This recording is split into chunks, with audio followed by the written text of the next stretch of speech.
নমস্কার বন্ধুরা, আপনাদের প্রত্যেককে স্বাগত জানাই আপনাদের চ্যানেল বর্তমান রাজনীতিতে। তো বন্ধুরা, আজকে আপনারা আমার এই থাম্বনেল দেখেই বুঝতে পারছেন যে আজকে আমরা কি বিষয়ে আলোচনা করতে যাচ্ছি। তো বন্ধুরা, আপনারা সকলেই জানেন যে সামনেই কিন্তু বিধানসভা নির্বাচন, আর কিন্তু এক বছরও নেই বললেই চলে। তো বন্ধুরা, এই সময় দাঁড়িয়ে গোটা পশ্চিমবঙ্গ কিন্তু বিকল্প খুঁজছে, অর্থাৎ শাসক দল যে রয়েছে তৃণমূল কংগ্রেস, তার কিন্তু বিকল্প কিন্তু গোটা বঙ্গবাসী কিন্তু খুঁজছে। বন্ধুরা, আপনারা দেখছেন যে বর্তমান যে সরকার রয়েছে তারা কিন্তু দুর্নীতি থেকে শুরু করে নানা রকম কেলেঙ্কারিতে কিন্তু তারা জর্জরিত। বন্ধুরা, প্রায় প্রত্যেকটা ক্ষেত্রেই রাজ্য সরকার কিন্তু দুর্নীতিতে কিন্তু ডুবে আছে। বন্ধুরা, আপনারা দেখবেন শিক্ষা, স্বাস্থ্য, কর্মসংস্থান থেকে শুরু করে প্রায় সর্বক্ষেত্রেই কিন্তু ভয়াবহ অবস্থা। বন্ধুরা, এর পরিবর্তে মানুষ কিন্তু একটা বিকল্প খুঁজছে, অর্থাৎ তৃণমূল কংগ্রেসের বিকল্প কিন্তু গোটা বঙ্গবাসী কিন্তু খুঁজছে। বন্ধুরা, আপনারা জানেন যে মমতা বন্দ্যোপাধ্যায়ের পর বিরোধী দলের কিন্তু বেশ কয়েকজন এমন নেতানেত্রী আছে যারা কিন্তু ভবিষ্যতে পশ্চিমবঙ্গের কিন্তু মুখ্যমন্ত্রী হতে পারে, বা তারা কিন্তু মুখ্যমন্ত্রী হওয়ার দৌড়ে কিন্তু আছে। বন্ধুরা, আপনারা জানেন যে পশ্চিমবঙ্গে বর্তমানে প্রধান বিরোধী দল বিজেপি এবং বিরোধী নেতা শুভেন্দু অধিকারী। আপনারা জানেন তিনিও খুব দাপটে নেতা। তিনি কিন্তু মমতা বন্দ্যোপাধ্যায়ের বিরুদ্ধে তিনি কিন্তু লড়াই কিন্তু একদম সরাসরি কিন্তু করছেন। তিনি কিন্তু বন্ধুরা ভবিষ্যতে কিন্তু মুখ্যমন্ত্রী হতে পারেন। এছাড়াও তার দলেরই কিন্তু বর্তমানে বিজেপির যে রাজ্য সভাপতি রয়েছে সুকান্ত মজুমদার, তিনিও কিন্তু এই মুখ্যমন্ত্রী হওয়ার তালিকায় রয়েছেন। বন্ধুরা, আপনারা জানেন তিনিও একজন শিক্ষিত মানুষ, তার মধ্যেও কিন্তু সেই দক্ষতা রয়েছে ভবিষ্যতে পশ্চিমবঙ্গের মুখ্যমন্ত্রী হওয়ার। এছাড়া বন্ধুরা, আপনাকে কিন্তু কংগ্রেস নেতা পশ্চিমবঙ্গের কিন্তু অত্যন্ত পরিচিত মুখ অধীর রঞ্জন চৌধুরীর কথাও কিন্তু বলতে হবে। তিনিও কিন্তু পশ্চিমবঙ্গের কিন্তু মুখ্যমন্ত্রী হতে পারেন। বন্ধুরা, আপনারা জানেন যে বর্তমানে কিন্তু কংগ্রেসের যে অবস্থা পশ্চিমবঙ্গে, তাদের সংগঠন কিন্তু ভালো নেই। তারপরেও এই অধীর রঞ্জন চৌধুরী কিন্তু অত্যন্ত দৃঢ়তার সঙ্গে, অত্যন্ত দক্ষতার সঙ্গে কিন্তু এই কংগ্রেসকে কিন্তু একার নেতৃত্বে কিন্তু এগিয়ে নিয়ে যাচ্ছে। তবে বন্ধুরা, তার কথা কিন্তু আপনারা বাদ দিলে চলবে না। কিন্তু বন্ধুরা, এত নেতা নেত্রীর মাঝেও যেই নেত্রীর কথা মানুষ বলছেন, যাকে মানুষ বেশি গ্রহণ করছেন এবং যার কথা শুনতে মানুষ কিন্তু বেশি পছন্দ করছেন, এবং তিনি কিন্তু বর্তমানে সবচেয়ে বেশি চর্চায় আছেন, তিনি কিন্তু বাম নেত্রী মীনাক্ষী মুখার্জি। আপনারা জানেন তিনি বর্তমানে ডিওয়াইএফআইয়ের কিন্তু রাজ্য সম্পাদিকা। বন্ধুরা, একাধিক নেতানেত্রী থাকলেও মীনাক্ষীর নাম কিন্তু জনসম্মুখে কিন্তু সবচেয়ে বেশি উঠে আসছে। আপনারাও এটা লক্ষ্য করবেন। আপনারা জানেন যে সিপিআইএমের মীনাক্ষী মুখার্জি ছাড়াও কিন্তু আরও নেতৃত্ব রয়েছে যারা কিন্তু এই মুখ্যমন্ত্রী হওয়ার দৌড়ে কিন্তু বন্ধুরা আছে। আপনারা মোহাম্মদ সেলিম বলুন, সুজন চক্রবর্তী বলুন, এছাড়াও আরও যারা রয়েছে তারা কিন্তু মুখ্যমন্ত্রী হওয়ার কিন্তু তাদের কিন্তু যোগ্যতা আছে। বন্ধুরা, তারপরেও কিন্তু মীনাক্ষী সবার উপরে।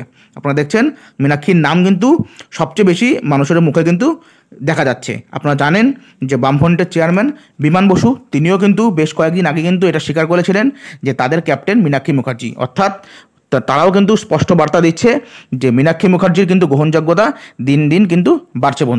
বন্ধুরা, বর্তমানে বহু সাধারণ মানুষ এবং রাজনৈতিক বিশ্লেষকরা কিন্তু মীনাক্ষীর সাথে কিন্তু বিরোধী নেত্রী হিসাবে মমতা বন্দ্যোপাধ্যায় তুলনা করছেন।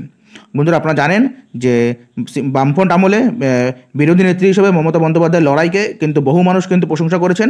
তার সঙ্গে কিন্তু বর্তমানে মীনাক্ষী মুখার্জির যে লড়াই, তাকে কিন্তু মানুষ তার কিন্তু তুলনা করছে। বন্ধুরা, এটা সত্যি যে এখনই মীনাক্ষী মুখার্জির সঙ্গে মমতা বন্দ্যোপাধ্যায়ের তুলনা করা চলে না। বিরোধী নেত্রী হিসেবে মমতা বন্দ্যোপাধ্যায়ের প্রশংসা কিন্তু বহু দলের লোকও কিন্তু করেন। বন্ধুরা, আপনারা জানেন সেই সময় কিন্তু তিনি ব্যাপক লড়াই আন্দোলন করেছিলেন মমতা বন্দ্যোপাধ্যায়। এই কথা কিন্তু বন্ধুরা অস্বীকার করা যাবে না। যদিও তিনি বিরোধী হিসেবে যতটা সফল ছিলেন, সরকারে এসে কিন্তু তিনি ততটা কিন্তু দাগ কাটতে পারেননি। মানুষ শুধু তার থেকে অর্থাৎ মমতা বন্দ্যোপাধ্যায় থেকে আরও অনেক ভালো কিছু কিন্তু আশা করেছিলেন। বন্ধুরা, এখানে প্রশ্ন হলো যে মীনাক্ষীকে কেন তুলনা করা হচ্ছে? এত নেতানেত্রী থাকতে মীনাক্ষীকেই কেন মমতা বন্দ্যোপাধ্যায়ের সঙ্গে তুলনা করা হচ্ছে? বন্ধুরা, আপনারা দেখবেন বর্তমানে মীনাক্ষীর মতো স্বচ্ছ ভাবমূর্তি নেত্রী কিন্তু আর কেউ নেই। আপনারা দেখবেন, আপনারা জানেন বিরোধী নেতা শুভেন্দু অধিকারী আছেন, তিনি কিন্তু তৃণমূল থেকে এসছেন, অর্থাৎ স্বচ্ছ ভাবমূর্তির যে নেতানেত্রী সেটা কিন্তু নেই। একমাত্র মীনাক্ষী কিন্তু যিনি রয়েছেন, যার মধ্যে একদম স্বচ্ছ ভাবমূর্তি রয়েছেন এবং যার মধ্যে এই যোগ্যতাটা রয়েছে। বন্ধুরা, নেতৃত্ব দেওয়ার দিক থেকেও কিন্তু মীনাক্ষী মুখার্জি কিন্তু সবার থেকে এগিয়ে। আপনারা দেখবেন যে কোনো মিটিং মিছিল হোক, মীনাক্ষী যখন নেতৃত্ব দেয় তিনি কিন্তু সবার আগে থাকে এবং তিনি কিন্তু তার যে কর্মী সমর্থক তাদের কিন্তু তিনি কিন্তু আগলে রাখে। আপনারা এই জিনিসটা কিন্তু লক্ষ্য করবেন। বন্ধুরা, তার মধ্যে নেতৃত্ব দেওয়ার যে দক্ষতা সেটা যে আছে, তিনি কিন্তু তার প্রমাণ করেছেন যে তার ইনসাফ যাত্রাটা দিয়ে। বন্ধুরা, আপনারা দেখবেন যে ইনসাফ যাত্রাটা কিন্তু ব্যাপক সফল হয়েছে। আপনারা দেখবেন যখন নাকি মীনাক্ষী মুখার্জি এই ইনসাফ যাত্রা করে পুরো পশ্চিমবঙ্গ ঘুরলেন, তখন কিন্তু লাখো লাখো মানুষের কিন্তু বন্ধুরা ঢল নেমেছিল। প্রচুর মানুষ কিন্তু আবার বামমুখ হয়েছিল, বামেদের প্রতি কিন্তু মানুষ আবার ভরসা ফিরিয়েছিল এই ইনসাফ যাত্রা থেকে বন্ধুরা। এই ইনসাফ যাত্রা থেকে বন্ধুরা অনেকের মুখে আপনারা শুনবেন যে তারা কিন্তু বারবার বলছিল যে আমরা শুধুমাত্র মীনাক্ষীকে দেখতে আসছি, মীনাক্ষীর বক্তব্য শুনতে আসছি। বন্ধুরা এরপর মীনাক্ষী কিন্তু নিজের নেতৃত্বে কিন্তু ব্রিগেডও কিন্তু করেছিল, এই সেবার ব্রিগেডেও কিন্তু বামেরা অনেক ভিড় করেছিল। তো এর নেতৃত্বে কিন্তু এই মীনাক্ষী মুখার্জি ছিল বন্ধুরা। বন্ধুরা দেখবেন যে এই বর্তমান সময়ে মীনাক্ষী মুখার্জি যেখানে কিন্তু সভা করছেন সেখানে কিন্তু হাজার হাজার মানুষ কিন্তু জড়ো হচ্ছেন, তার কথা কিন্তু মানুষ শুনতে যাচ্ছেন, তার কথা কিন্তু মানুষ গ্রহণ করছেন। তার বক্তব্যে কিন্তু আপনি দেখবেন স্পষ্ট তার বক্তব্য, সাধারণ রুজি রুটির কথা কিন্তু তিনি তুলে ধরেন।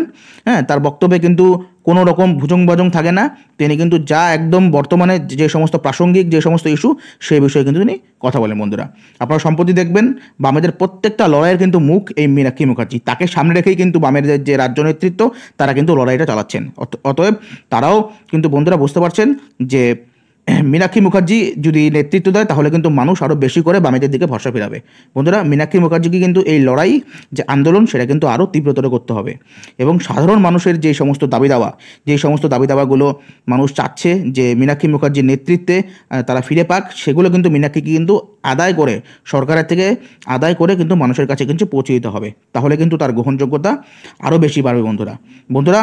আপনারা দেখবেন যে বহু রাজনৈতিক বিশ্লেষক, এখন আপনারা দেখবেন বিভিন্ন যে সমস্ত চ্যানেল আছে, যখন নাকি বিতর্কিত সভা হয় সেই সভায় কিন্তু বহু রাজনৈতিক বিশ্লেষক আছেন যারা নাকি একদম নিরপেক্ষভাবে আলোচনা করেন, তারা কিন্তু মীনাক্ষীর কথা বারবার বলেন। তারা কিন্তু আগামীর মুখ্যমন্ত্রী হিসেবে কিন্তু মীনাক্ষীকেই কিন্তু তারা বেছে নিচ্ছেন, তারা কিন্তু নানা রকম কথায় ইঙ্গিতে কিন্তু সেটা বোঝাচ্ছেন বন্ধুরা। মীনাক্ষীকে কিন্তু আরও বেশি লড়াইমুখী হতে হবে, এটা নিশ্চিত যে মীনাক্ষী লড়াই করছে, তাকে কিন্তু আরও বেশি মাঠে ময়দানে কাজ করতে হবে, মানুষের সঙ্গে যোগাযোগ রাখতে হবে, এবং লড়াইয়ের ময়দানে কিন্তু তাকে আরও বেশি সক্রিয় হতে হবে বন্ধুরা। মীনাক্ষীকে কিন্তু এই বর্তমান সময়েও কিন্তু মমতা বন্দ্যোপাধ্যায়ের সঙ্গে তুলনা চলে না, তবে হ্যাঁ আগামী দিনে মুখ্যমন্ত্রী হওয়ার সব রকম গুণ কিন্তু এই মীনাক্ষী মুখার্জির মধ্যে আছে। সাধারণ মানুষের যে তার প্রতি যে ভালোবাসা, তার প্রতি যে ভরসা, সেটা কিন্তু সরাসরি ইঙ্গিত দিচ্ছে যে আগামী দিনে যে মীনাক্ষী কিন্তু সফল হবে, এবং তার সফলতা কিন্তু মমতা বন্দ্যোপাধ্যায়কে ছাড়িয়ে যাবে। এটা কিন্তু সাধারণ মানুষের তার প্রতি যে ভালোবাসা ভরসা সেটা কিন্তু ইঙ্গিত দিচ্ছে বন্ধুরা। মীনাক্ষী মমতা বন্দ্যোপাধ্যায়ের মতো সফল হতে পারবে কি না, বা তার থেকে বেশি সফল হবে কি না, বা তার থেকে কম সফল হবে কি না, সেটা কিন্তু সময় বলবে।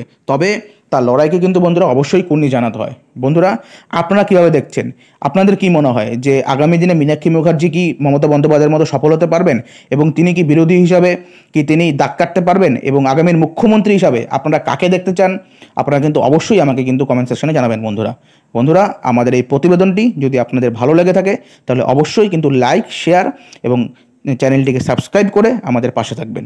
ধন্যবাদ।